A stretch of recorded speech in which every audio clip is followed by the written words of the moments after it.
Hello friends, this is Miss Katherine. I'm the occupational therapist at Wilderness Trace. So today I wanted to make a video to show you some more fun fine motor activities that you can do using some of those household materials that you might have lying around the house.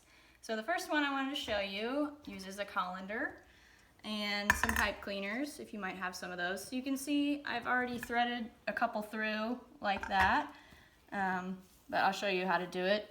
You can either do this as the parent, or if you want to give your child a little bit more of a challenge, you can have them thread it through like that. And you can just flip it over and have your child work on their pincer grasp. So that's using their pointer finger and their thumb to grasp one of the pipe cleaners and to pull it out like that. So that's a good way to work on fine motor skills. Some other activities you can do using the same materials is you can stick the pipe cleaners in like that, or you can do the same thing with spaghetti noodles. So once again, that's working on fine motor skills, grasping the noodles, but also visual motor, hand-eye coordination, being able to aim the noodle to go into that tiny little slot. So that's a great activity for that.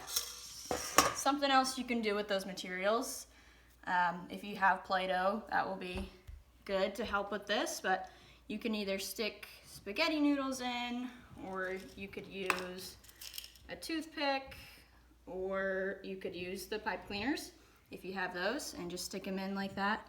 And this is just kind of a variation on threading beads.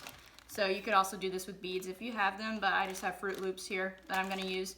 So you can grasp it with the pincer grasp again and just thread it on to either the noodle or onto the toothpick, or if you want a little more difficulty, onto the pipe cleaner. So there you go. And you can do the same thing if you have pipe cleaners or string. You can make it more challenging to work on bilateral coordination, so that's using both hands.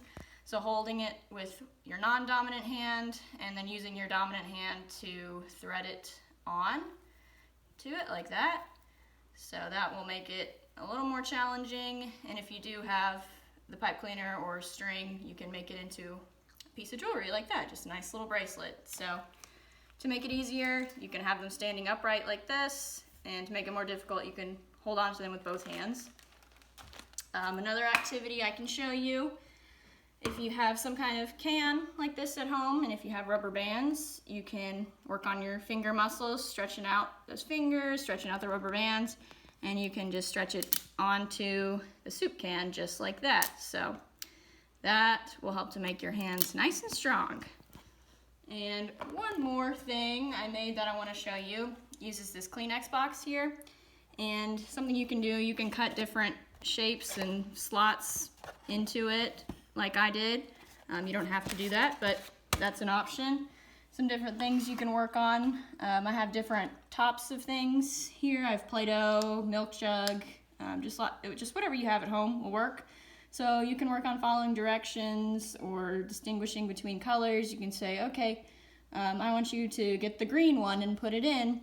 So we'll put it in just like that. So that's good fine motor skills, working on grasping it, but also visual motor if you use the different shaped slots. So you might test one of the slots like, oh, this one doesn't fit in here, but oh, it does fit in here. So working on some of those different problem solving skills, which is always good.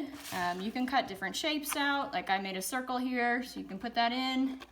If you wanted to, you could cut out triangles or squares, just make it into your own homemade shape sorter. And to make it even more challenging, you can cut a smaller slot like this and work on putting the coins in like a piggy bank. So there's that. And one other activity that you can do with this Kleenex box is make it more of a sensory experience. So just use whatever tactile materials you have laying around the house. So here I have cotton balls, so I'm going to put some of those in. I have some plastic animals that I'm going to put in here. And you can just have your child stick their hand in and kind of feel around, work on some of those tactile sensory processing skills. And you might say, I want you to find something soft in there. So they'll feel around and they might pull out a cotton ball. Or I want you to find something that feels more hard. And they might pull out a little plastic lizard. So that is just using whatever materials you have at home. So you can make that kind of a fun sensory, fine motor, visual motor, all those fun OT skills. You can make it an activity that incorporates all of those things. And I hope that you have some of these materials at home, that you can make some of this yourself. And I hope that you enjoyed it. I will see you next time. Bye.